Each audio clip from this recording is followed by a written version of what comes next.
I love that it's like proper little curl going on there. You've got a kiss curl. You've got an Elvis kiss curl, especially for today. Especially for you, Melanie. That's why. I wanted to channel him for you. Hi everyone and welcome to my channel. I'm Simon of Savidge Reads and today it is book club time, which means I'm joined by the lovely Melanie. Hello, how are you doing? I'm alright, how are you? I'm actually good today. Good. Would have been a different answer yesterday, but I'm good today.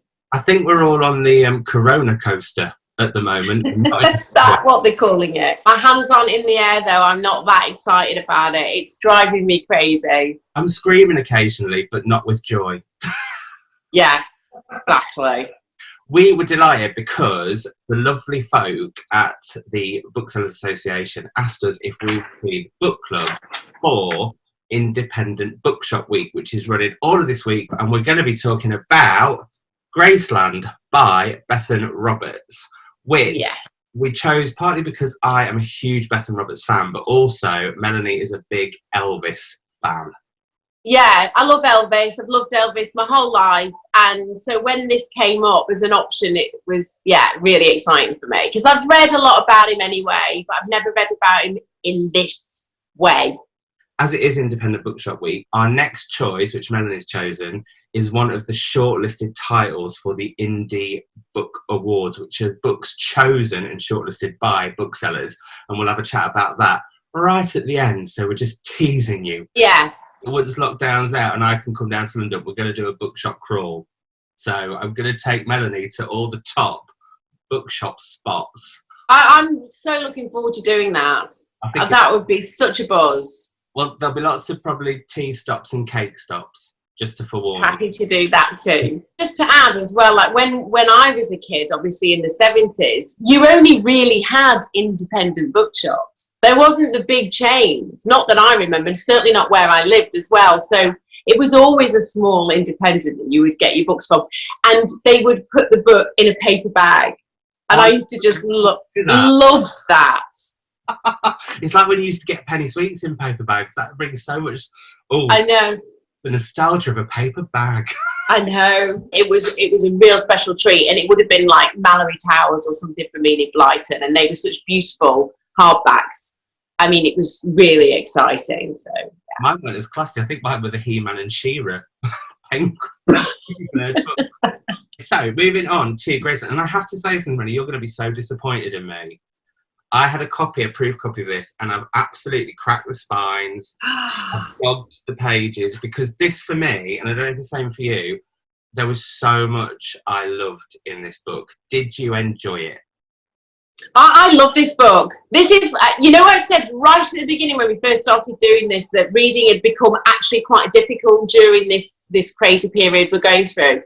This, however, I sailed through. It was absolutely something that I wanted to know about and something I wanted to read. I love Bethan Roberts, but I was always slightly nervous of this one because I didn't know anything about Elvis. Graceland is in essence about the relationship between Elvis and his mother from when he was born, but then we move quite quickly to when he's a little bit older, and up to her death and kind of how he got famous and his rise to fame. But I'm a bit funny about books around art or music that if I don't know it, I'm always a bit nervous of it, but I just couldn't get enough of I think it's because she describes the area that he's born in and the sort of poverty that he came from.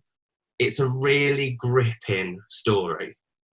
Yeah, that's what I was going to say, because apart from all the factual bits, the descriptions of where he lived and how it was and how socially things were, well, it's just written really well, isn't it? You can really put yourself there in that moment. You'd get lost in this book. It's really well written. And it's the little details that I love. Like, I keep thinking about Piggly Wriggly's, which is this hamburger joint. Bethan Roberts doesn't focus always on the big descriptive areas. It's actually some of the much smaller, more intimate moments of both their relationship, but also where they are. And I did find their relationship really fascinating. Yeah, I mean, seriously close bond from the get-go. The mother has lost a son straight away, which would make that bond even more intense. And that's another thing. I thought the intensity of how the relationship is described, but also the intensity of the heat, intensity of the time. It felt quite claustrophobic for them all, really. Yeah. Well, also the fact that they were like, when it starts, they're all sleeping on the same pallet in someone's kitchen. It is interesting because the main part of the book is really the relationship between him and his mother. And it's interesting because we had one question, which was from Aston Hawkins, who said, did you find the relationship between Elvis and his mum to be creepy or sweet? Creepy's not the word for it. They're very enmeshed. They're very emotionally enmeshed. And I think some of the healthiest relationships are when you have boundaries. And they didn't seem to have any. Yeah. So it was kind of unusual. It was something about she was the only woman in his life, really. All the other women were secondary to her. Would never want to be that for my kids. So it's not creepy. I just don't know if it's healthy. Yeah, I thought it was a mixture of sweet, creepy, and slightly cloying. It's codependency. But then it goes too far sometimes. Like, in what way? When she walks in on him and Anita in bed together, and it's all done like, oh, would you just like some breakfast? I'm like, if it was my mum, get out. But also, like, she sort of makes sure that Vernon, her husband, will leave with Elvis when he first introduces a new woman into their life, and then she kind of tries to become their best mate. I don't know, I just found it ever so slightly cloying. How it would be to be the father in that scenario, because you're really on the periphery of this big relationship. I don't know, I could deal with that. And what it was interesting, because obviously when I'm reading it, I was actually sort of Googling things and having a little look. And the pictures, actually the photographs of Elvis and his mum and his dad, Elvis has always got his arm around his mum, not the husband. I think maybe the bit that bothered me was when he's still calling himself baby when he's like getting considerably older. And I was like, I need to stop. I know, but also is that part of the novel? Yeah, that's... You talk about her coming into the bedroom when he's with a girl, but did that happen, or is that just an embellishment? You know what I mean? So I think you've got to read it with the mindset that this is a novel. Yeah, there is that. There is that. But I do know like that Bethan is a massive Elvis fan, and it was interesting because there's some quite uncomfortable moments throughout the book, which we'll come to a little bit. But I thought she creates both characters fully formed. It didn't feel like this was putting Elvis on a pedestal and this is this icon. It was like warts and all, this is what her rendition of Elvis is. And I did really, really like that. But it's interesting you mentioned Googling, because Luke F91 said that he felt transported back in time, find himself YouTubing songs and interviews whilst reading. Now, interestingly, you did that. I didn't do it at all. I waited until I'd finished it. So until I finished it, I didn't even know what Gladys looked like. It was a really odd... Oh! What I was surprised at was how much he's clearly embedded in culture and pop culture, because as soon as they mentioned a song title, I knew the song. I've never listened to an Elvis album. I just think that's amazing. As soon as they mentioned Hound Dog, or they mentioned, Don't Be Cruel, I could hear it in my head, even though I never actually... And I just think... So do you think it was quite a brave thing for someone to try and fictionalise Elvis's life? I think it's a really interesting endeavour as a writer. And I think she's absolutely pulled it off. Yeah. I really, really do. So the girlfriend that features quite heavily in it, is it Dixie? Yeah, Dixie. I Googled her, and there's loads of interviews with her as an older woman talking about that time. And I loved her because she went over to him, at the ice rink. And I guess at that time, women weren't really doing that. They were waiting to be asked out. And she just skated over to him and said, "Hi, I'm Dixie, who are you?" sort of thing. And I loved all that, him meeting her. But there was some slightly dark things in his relationships with girls, wasn't there? Oh yeah. Because it's like he liked them virginal, but would dabble with others. But if he was being serious about somebody, he was waiting before he got married. There are loads of really uncomfortable moments where, like, there's a scene where he has 4 girls come to his pool at Graceland, and it's like they're 14, but his mum says, oh, it's fine, because by the time you're ready for a wife, Francis will be old enough. And you're just like, and then he's teaching them how to kiss. And that bit, and that's what I think I was saying about Bethan kind of creating this fully formed, was there was actually some really predatory, hard behaviour. Like, he'd send his mate downstairs and be like, find the dark-haired girl with da-da-da. Moments like that I just found really uncomfortable. But also, I thought one thing that came up a lot, actually, was around, there was quite a lot of bigotry, as in, at the time there was, not as in that it's from the author's perspective, but because there's quite a lot of times where it's sort of insinuated that Elvis was seen quite a lot of the time as quite homosexual. He's talking with his mate Red, and they're talking about his change of hair and certain things, and the expectations that society had of masculinity, and how he went kind of against the grain of all that. And actually that was kind of what made him popular, even though people were whispering faggot behind his back quite a few times. And I thought the way that Bethan Roberts looks at that, along with race during that time, is really interesting. How, like, Elvis goes to these clubs where it's only black musicians. He loves it, but yet his father is so anti it. It's generational. It's a generational thing. So it's what's instilled in you from birth. And obviously his interest was music. And so therefore he didn't have any boundaries personally about talking to musicians, because they were just creating music. So he didn't see the colour in that way. But obviously his father was, generation before him. I really like the fact that those were subjects that were brought up, because it would have been stuff that was going on at the time. I didn't feel like Bethan Roberts was afraid of bringing up any of those subjects. No. You mentioned that you love Dixie. Graham Sillers would like to know, other than Elvis and Gladys, which characters did you enjoy reading the most? I absolutely loved Grandma Minnie May, who, just by the fact we know that Elvis calls her Dodger, instantly gives us a real insight into it. And she did come in and steal the scene, like, every time she was in it, with her interesting advice or sort of skulking off in a sulk. I also loved Dottie Harmony. She got introduced with Dottie Harmony, not her real name. And you instantly that character, like, come to the fore. And I love that. Which characters did you love? It's Dixie that stands out most for me, and I'm not sure now whether it's because I've Googled her and watched her as a grown-up woman talking about that time, and she's really nice. She's really nice. And also when she comes in later on, and when she's married, and Elvis suggests to her that, can you just come back to me? And she's like, I'm married. I just liked how strong she was, and she wasn't she met Elvis before he was Elvis. And then she met him again when he was Elvis, and she wasn't swayed by it. She'd moved on and she was with somebody. She was a really strong female character. I like Magdalena as well, who was kind of his first girlfriend, who he basically binned off when he went to Memphis. And then when he goes back to his hometown, she's a bit like, oh, right, hi, you're all right then. And she's just not interested. And I kind of love, and even though he plays her like his song 5 times, she's like, yeah, it's a great song. Thanks for the pie. I'm off. I know, and I love that, because obviously he's like the sex symbol. He's like, you've got Marilyn Monroe and you've got Elvis. Those two are the ones, like, nobody's desired more than those two American icons. And yet you've got these girls just like, yeah, whatevs. Yeah. It's hilarious. Because all of this is already known. We know what happened to Elvis. We know what happened to his mum. We know all these things.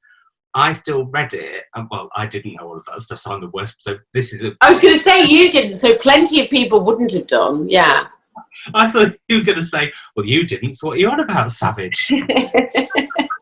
But as someone yourself who did know that stuff, did it still grip you, even though you knew?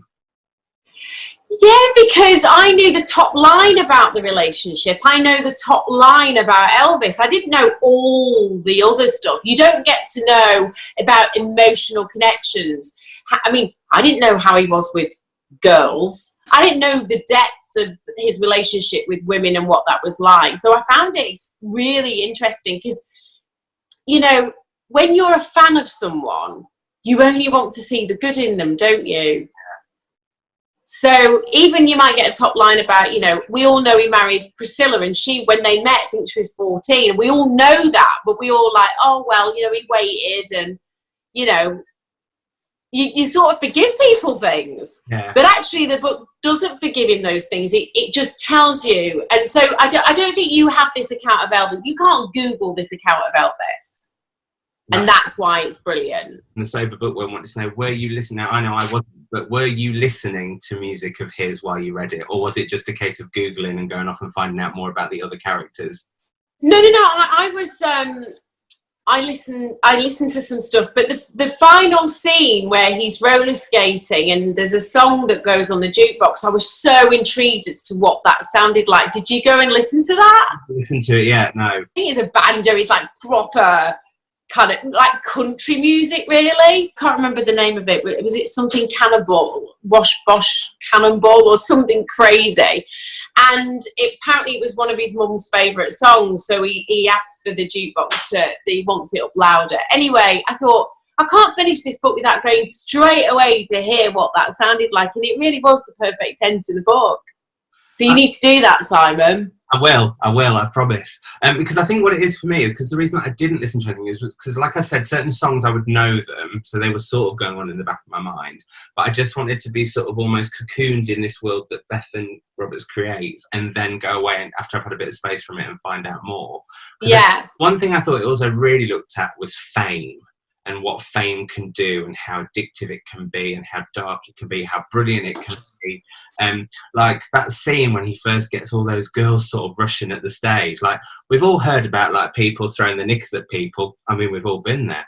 But it is that thing where these are girls that are tearing at his clothes. These are girls that are like, and actually what shocked me was I was terrified of that, but he kind of enjoys it.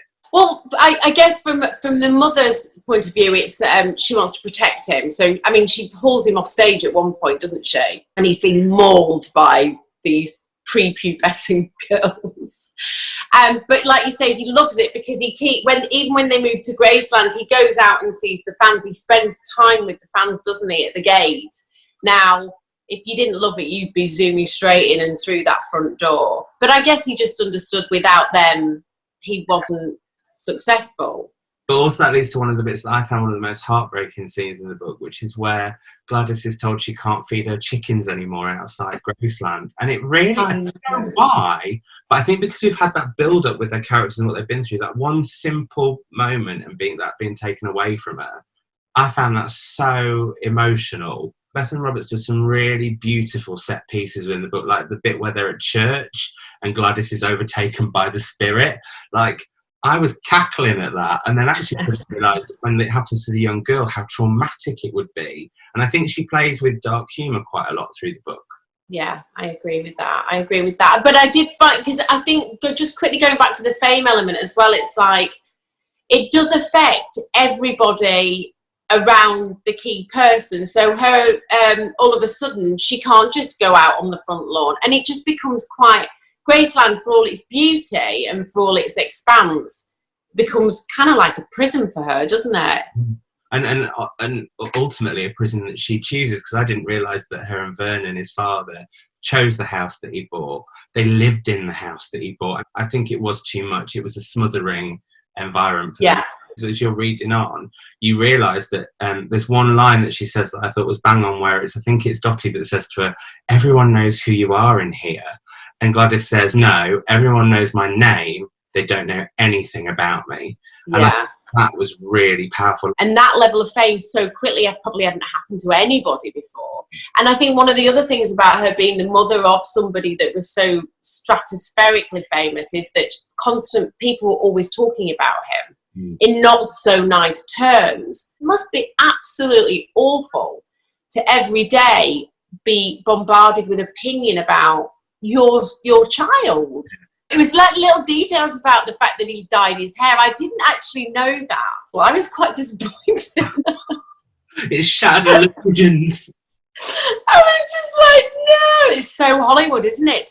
His hair looked like you know, a vinyl record. I mean, it's that black. I thought it was real. It was real. Well, I also love the fact the first time he does his hair, it's his mum who sets it, and she offers, "Oh, would you like me to do a set on that?" And he's like, "Oh, all right." That's the other thing I meant to say. When it was looking at sexuality and how people were, he was, I think, one of the first truly metrosexual people. Absolutely right. And I was thinking, are there any celebrities from those sort of eras that you would love to get a fiction book about? Like, because for me, I'm desperate for someone to write a Doris Day novel. Of course you are.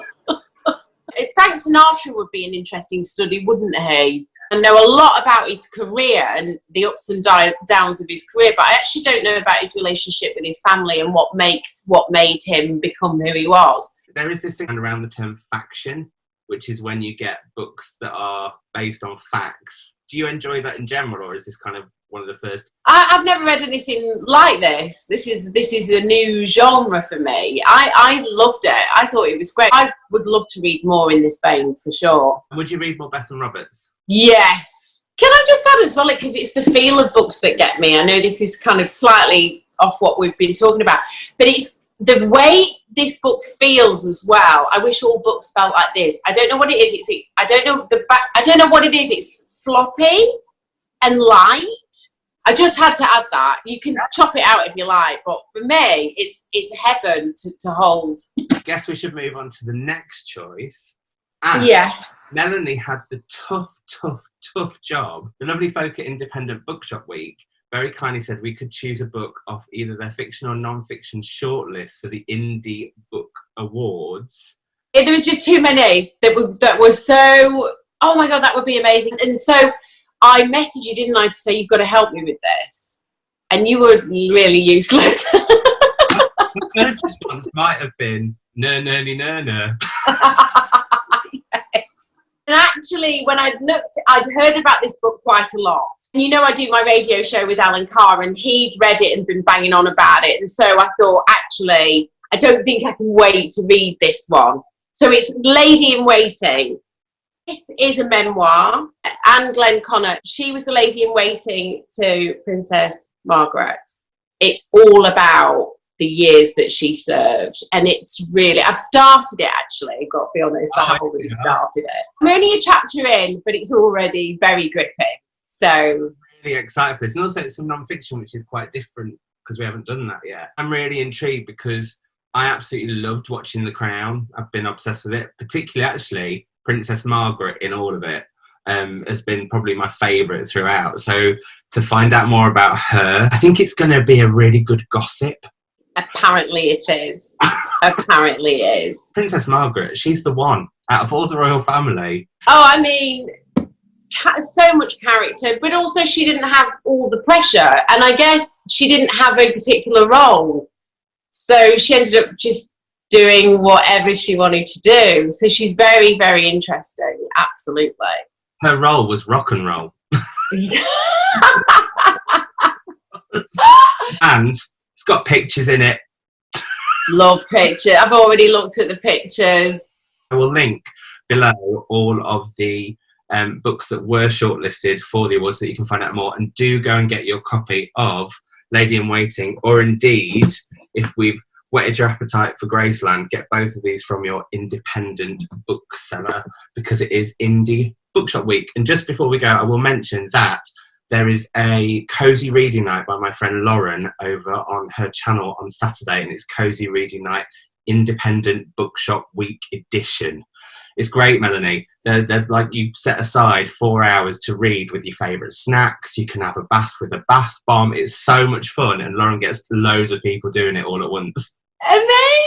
Oh, I love that. Thank you everyone for joining us, and thank you so much for Independent Bookshop Week for asking us to be their book group. We're proper chuffed.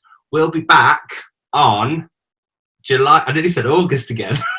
Oh God, July 23rd? Yes, we'll be back on July 23rd where we'll be talking about Lady in Waiting by Anne Glenconnor. But until then, it's goodbye from me. And from me. Bye-bye, everyone. Thanks, Melanie. Thank you, darling. See you soon. Bye.